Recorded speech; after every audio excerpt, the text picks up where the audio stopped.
Selamat siang rekan-rekan, khususnya rekan-rekan yang tergabung di P5I, Perkumpulan Profesi Pengacara dan Praktisi Pajak Indonesia. Pada kesempatan hari ini, kami akan menyampaikan tanggapan atau pendapat hukum, legal opinion sehubungan dengan sidang pemeriksaan terakhir dalam perkara antara PT Arion Indonesia melawan Direktur Jenderal Pajak dengan agenda penyampaian kesimpulan. Oleh karena itu, untuk menghemat waktu, kita akan langsung mengikuti video persidangan tersebut. Berikut videonya. Selamat pagi penggugat dan tergugat PT Arion. Sebelumnya kami akan mencoba untuk jaringan dan suaranya. Kepada penggugat, apakah suara kami bisa terdengar dengan baik? Ya, terdengar dengan majelis. Baik, terima kasih. Bagaimana dengan tergugat? Terdengar jelas. Baik, terima kasih. Bapak Ibu rekan-rekan, biasanya dalam persidangan yang dilakukan secara online, panitera pengganti sebelum memulai persidangan tentunya akan memastikan dulu bahwa audiovisual dari para pihak dapat berfungsi dengan baik, sehingga kemudian ada semacam presetting di pengadilan pajak sebelum persidangan dimulai dalam rangka memastikan bahwa nantinya rekaman itu baik secara audio maupun visual dapat didokumentasikan dengan baik. Kami lanjutkan. Baik, selamat pagi. Recording in progress. Salam sejahtera untuk kita semua. Majelis sampaikan pada para pihak yang hadir pada sidang kali ini, Majelis 3A untuk SD3 Surabaya ya, persidangan dilaksanakan secara online pada hari Kamis tanggal 27 Juni 2026. Majelis 3A akan membuka sidang ini itu dengan rahmat Tuhan Yang Maha Esa dan puji syukurnya sidang Surabaya untuk pemeriksaan sengketa pajak atas nama Indonesia ya. Sebanyak 15 berkas sengketa untuk sidang dibuka dan terbuka untuk umum.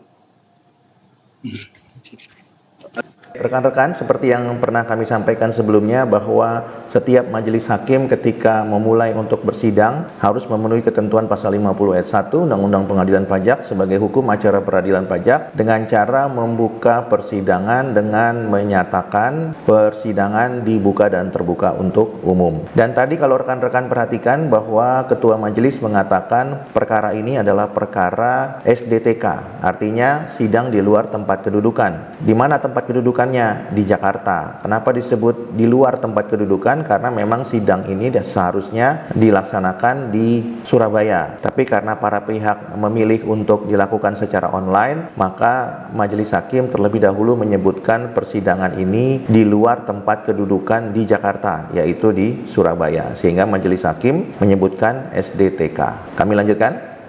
Pada pagi hari ini ya,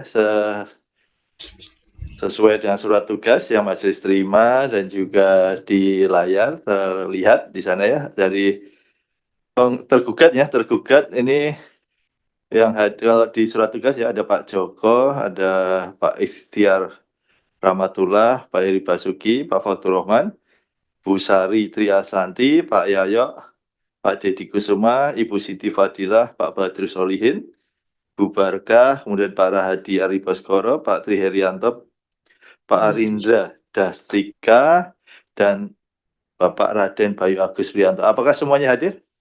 Mohon izin yang mulia, dari tergugat hari ini yang hadir hanya 6 orang yang mulia. Oh, 6 orang aja. Ya. Yang siapa aja, Pak? Ada Bapak Fatur Rahman, ada Ibu Sari Triarsanti, Ibu Siti Fadilah, Bapak Badrus Solikin, Ibu Barkamura, dan saya Rahadi Adi Baskoro. Oke, baik, terima kasih. Kemudian dari penggugat, silakan yang hadir apakah masih tetap Pak Rinto, Bu Vita, kemudian Bu Nevi Rizdiana, Pak Kavi, Pak Fungsiawan, apakah masih ada lagi? Masih sama yang mulia. Masih sama ya. Mohon izin yang mulia, Ya. itu ketika di layar dari pihak tergugat itu yang datang ada 7 orang itu yang mulia. Tadi menyampaikan ada 6. Oh ya.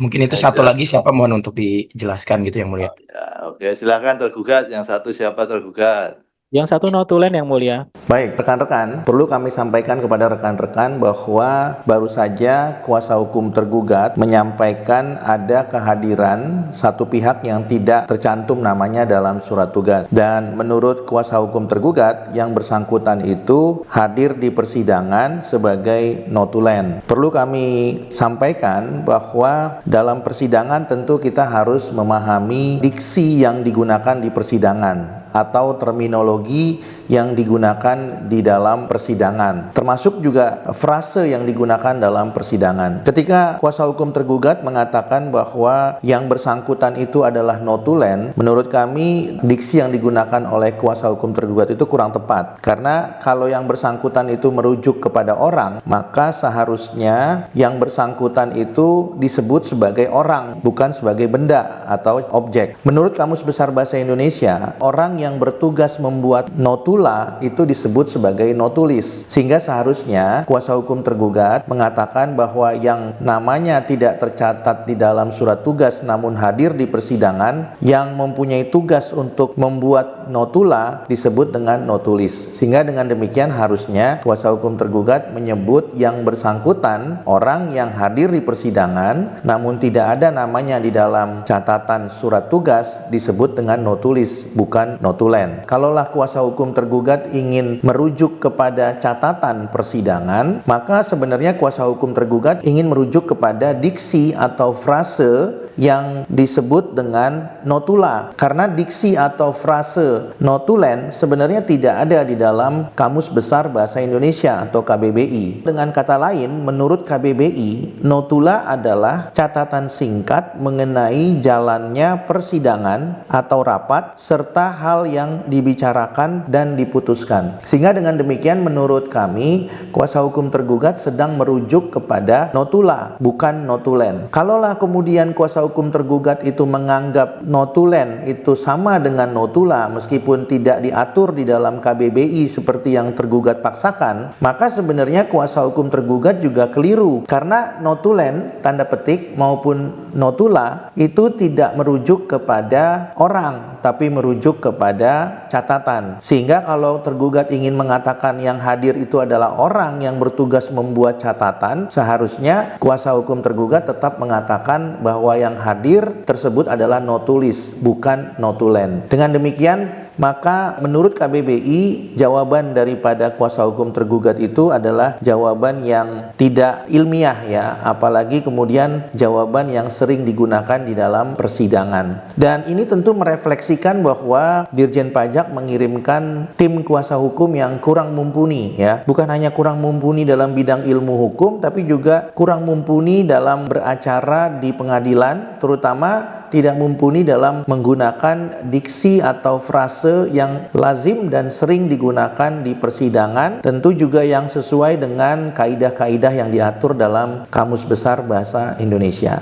Baik, rekan-rekan, itu pendapat hukum atau legal opinion kami terkait dengan sidang terakhir PT Arion Indonesia melawan Direktur Jenderal Pajak dengan agenda kesimpulan, dan kami akan menyampaikan nanti pendapat kami ketika sudah ada putusan, dan apabila dimungkinkan kami juga akan memberikan video-video yang terpisah atau pendapat hukum atau legal opinion terpisah sehubungan dengan sidang tersebut apabila memang ada hal-hal yang perlu kami sampaikan kepada rekan-rekan. Apabila rekan-rekan mempunyai perkara atau sengketa yang mirip atau sama, rekan-rekan juga bisa berkonsultasi kepada kami untuk diberikan informasi lebih lanjut atau mendapatkan wawasan yang lebih luas lagi, sehingga dengan demikian rekan-rekan mempunyai pembekalan yang cukup dalam berperkara di pengadilan pajak. Demikian yang dapat kami sampaikan sementara. Terima kasih. Selamat siang.